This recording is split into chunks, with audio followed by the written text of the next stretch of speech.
ગોગો મારો નવગણ ધરતીનો ધણી છે, ગોગો મારો શંકરના ગળાનો હાર છે।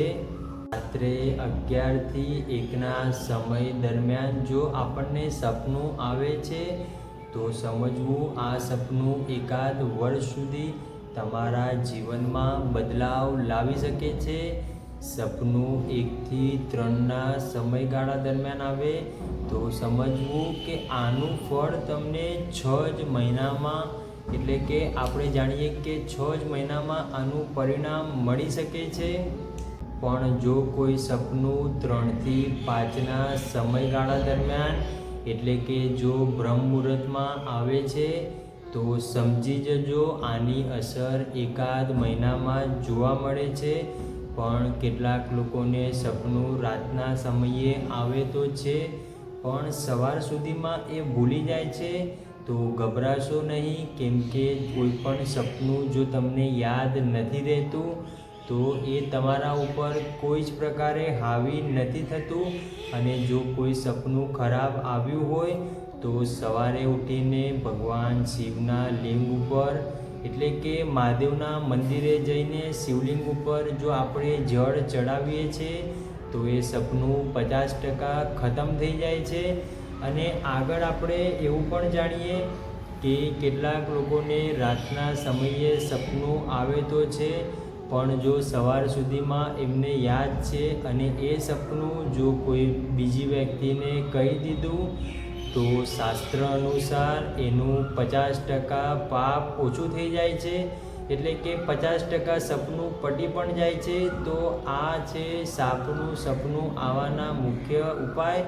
હવે જાણીએ કે શુભ અને અશુભ, આ સપનાથી તમને કેટલા ટકા શુભ સંકેત મળશે અને સાપના સપના આવવાથી કેટલા ટકા અશુભ સંકેત મળશે તેના વિશે થોડું ભાર દઈને સમજીએ।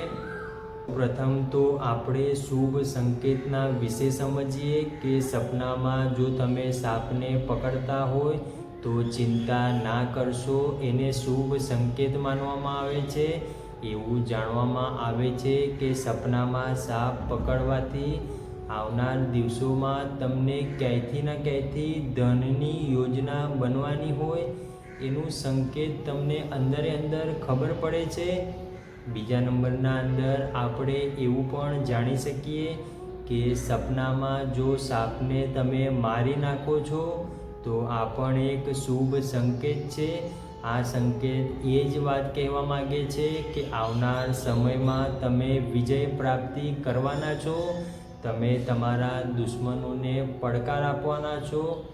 ત્રીજા નંબરના અંદર આપણે શુભ સંકેતની વાત કરીએ તો સપનામાં તમે સાપને દરના અંદર જતા જોવો છો, એટલે કે કોઈ સાપ છે અને તમને સપનું આવ્યું કે સાપ દરના અંદર જાય છે તો આવનાર સમયમાં તમે જેનો વિચાર પણ નહોતો કર્યો એનાથી વિશેષ ધન લાભ થશે, વિજય ભવનની પ્રાપ્તિ થશે, શુભ યોગ બનશે। ચોથા નંબરના અંદર આપણે જાણીએ કે સપનામાં સાપ જોડે તમે લડતા હોય તો એ સંકેત એવું કહેવાય છે કે આવનાર સમયમાં તમે પોતે તૈયારીમાં છો, એટલે કે આપણે જાણી શકીએ કે તમે બાપડા બિચારા નથી બનવાના, તમે હાથે પગે નથી બેસી રહેવાના, તમે કાંઈ ના કાંઈ ઉપાય કરીને તમે પોતાના જીવનના અંદર કઈ રીતે બદલાવ લાવો એનો શુભ સંકેત અંદર તમે વિચારી શકો છો। હવે સપનામાં સાપ જો શિવલિંગ સાથે જોડાયેલો દેખાય તો એનાથી એવો સંકેત મળે છે કે સમયના અંદર આવનાર સમયમાં તમારા જીવનની તમામે તમામ મનોકામના પૂર્ણ થશે, જેમ કે લગ્ન થવા, મકાન લેવું, ગાડી લેવી, સંતાન સુખ, અન્ય કોઈ પણ હોઈ શકે। આ છે શુભ સંકેતો।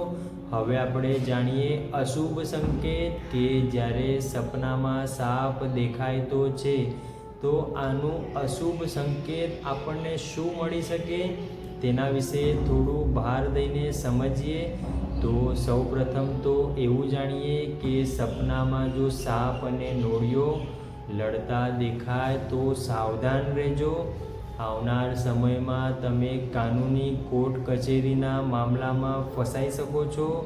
બીજા નંબરના અંદર આપણે એવું પણ જાણી શકીએ કે સપનામાં સાપના દાંત દેખાય છે તો યાદ રાખજો કે તમે તમારા જે અંગતનું વ્યક્તિ હોય એટલે કે તમારા અરસપરસનું કોઈ એવી વ્યક્તિ કે જેના ઉપર તમે આંખ બંધ કરીને વિશ્વાસ કર્યો હશે એ જ વ્યક્તિ તમને પાછળથી ઘા મારી શકે છે, જેનો તમે વિચાર પણ મિત્રો નહોતો કર્યો.